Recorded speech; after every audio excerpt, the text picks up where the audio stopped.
Okay, Mr. Recorder, roll call, please, if you would. Okay, board member David Barboza. Here. Board member Mike Martin. Here. Board member BJ Voigt. Present. Board member Sylvia Apodaca. Here. Board member Audrey Eklund. Here. Board member Susan Street. Here. Okay.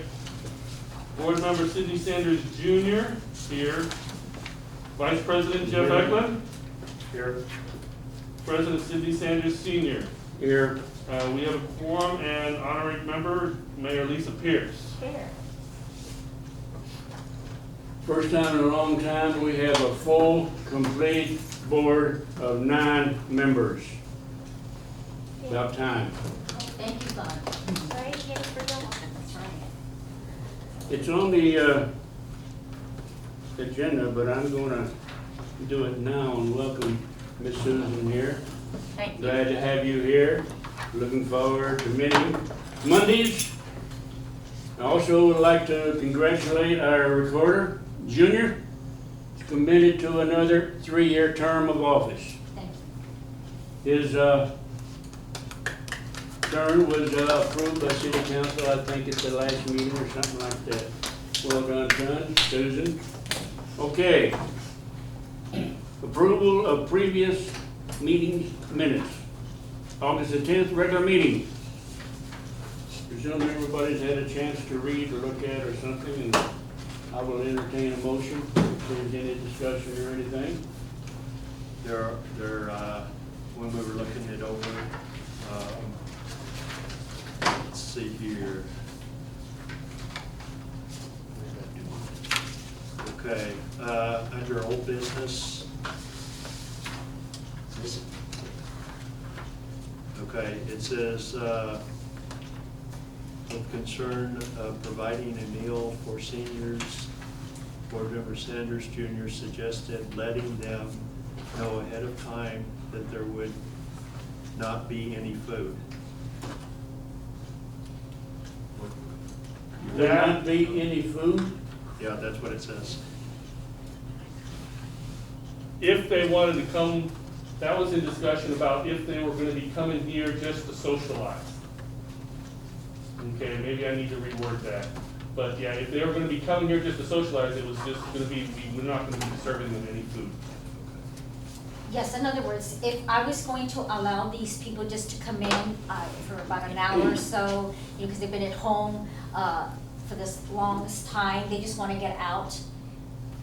They're not going to, it didn't mean that there was gonna be hot meals served here. So they could just come in and kind of like just reminisce, socialize a little bit, you know, just to get out.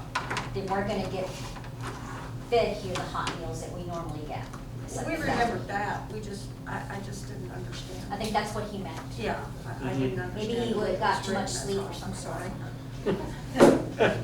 And then the other one that you wanted some clarification on is under the financial report, there was a question about sending thank you letters to all of the Ask Letter donators. The reply was that most of them received a letter because we didn't have names, addresses for some of donation. I don't want to get Yeah, I clarification. guess I could have worded that better as well. Okay, that was the only. Yeah, that's, our objective was to send letters to everyone, but not every donation came with a name and an address. They were just putting it on the return address, and they were just putting that little slip you had inside and Yeah. sending it that way. And again, I remembered the discussion, I just questioned the way it was worded in the minutes. Thank you. Does that need to be corrected, or does it stand as is?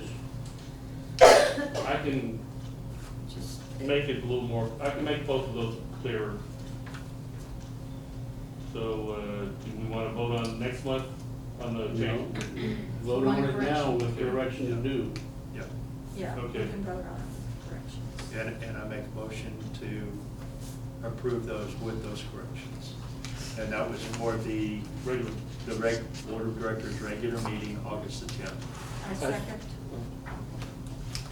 All right, we have a motion to approve our regular meetings minutes on the 10th, and it has been seconded. Any other discussion?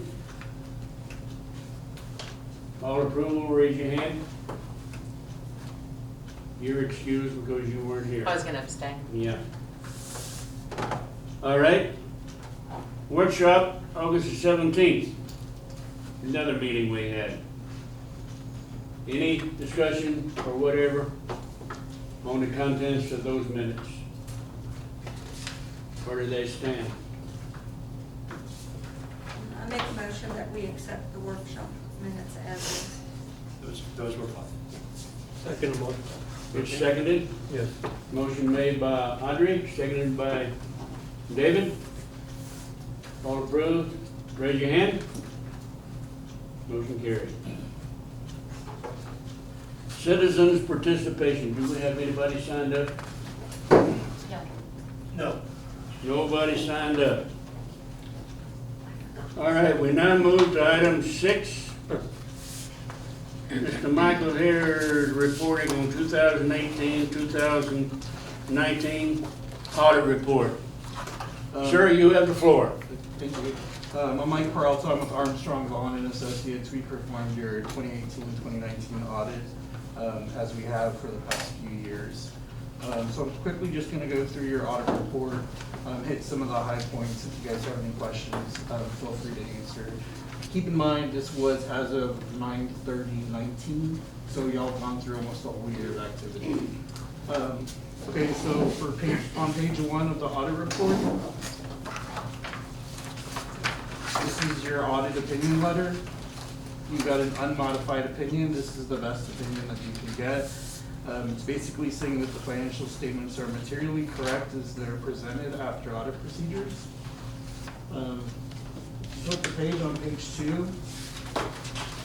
You'll see that you have an emphasis of matter paragraph. This is for the adoption of standard 2016-14, and it was a presentation update that the Financial Accounting Standards Board issued back in 2016. It had to be implemented this past year, so that's why you see that here. And it was across the board for all nonprofits. On page 3 is your management discussion and analysis. This provides a brief summary of kind of the highlights that are contained in the financial statements. So I'm going to skip over that since we're going to go over the financial statements. On page 8, your statement of financial position. I'll just go through some of your bigger items here. Cash at year end was $5,090. Your grants receivable, which was made up of a receivable from ACOG and PRESA, totaled $19,992. Then you had total property and equipment of $55,676, leaving you with total assets of $81,263.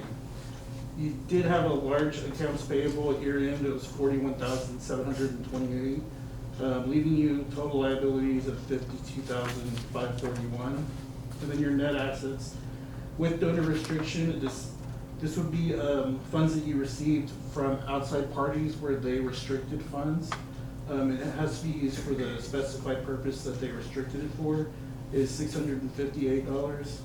And then without restriction, invested in property, plant, and equipment is net of debt, $47,074. And then what you have left for operations, you actually have a deficit at year end of $19,010. Your total net assets at year end are $28,722.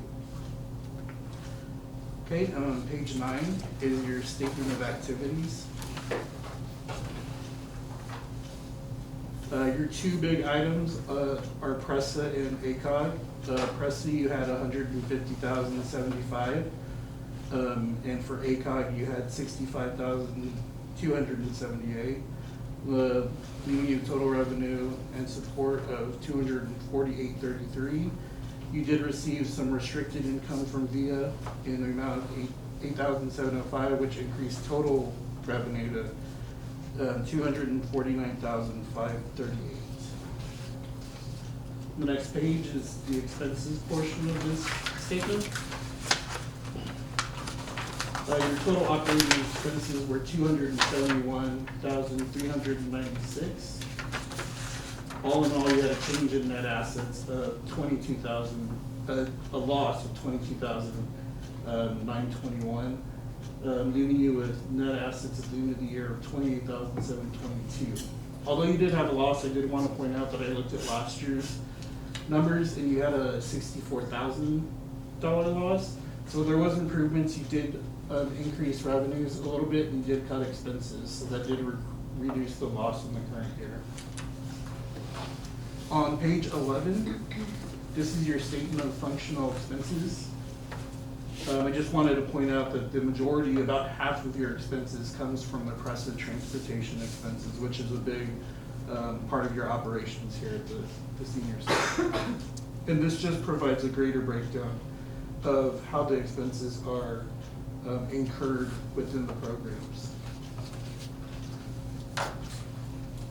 On the next page, page 12, is your statement of cash flows. The main takeaway here is midway down the page, you see an increase in cash and cash equivalents. This year you did have an increase of $7,856. Basically, it's saying that your cash balance actually increased at the end of the year. You had a deficit last year of $2,766, and you ended this year with $5,090. Right, on page 13, this starts the notes to the financial statements, just gives a little more information about what's contained in the financial statements. I'm only gonna go over a few that I think are important. So if you turn to page 16, note 815, kind of discusses what changed with that new accounting pronouncement. So midway through the paragraph, you'll see that the main takeaways were that there used to be 3 net asset classes and now there's 2. And now you have to have a statement of functional expenses. That was not required, but y'all had that before, so it didn't change with y'all for this year. And again, there's a required disclosure for liquidity and availability for resources. And then a few more that didn't impact y'all. Note B right below that is your long-term debt note. We're actually pretty far ahead, so y'all should finish paying if you had payments